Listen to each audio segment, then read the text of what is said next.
लोकशाहीचा बुलंद आवाज, रिपब्लिकन वार्ता, महाराष्ट्र।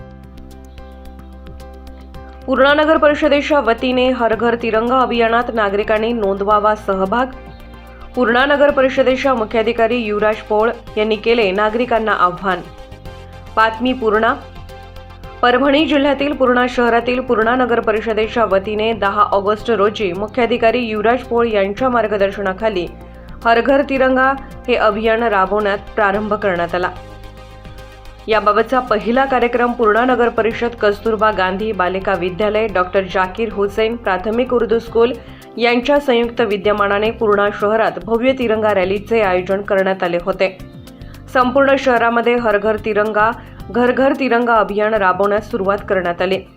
या प्रसंगी कार्यक्रमामध्ये मुख्याधिकारी युवराज पोळ, कार्यालयीन अधीक्षक मुनतजीब खान, सिद्धार्थ गायकवाड, नगर परिषद कर्मचारी, महिला कर्मचारी, शिक्षिका, शिक्षक, विद्यार्थी यास अनेक नागरिकांचा हर घर तिरंगा या रॅलीमध्ये सहभाग उपस्थित होता। रिपब्लिकन वार्ता महाराष्ट्र न्यूजसाठी पूर्णा परभणी प्रतिनिधी सय्यद सलीम सुहागणकर।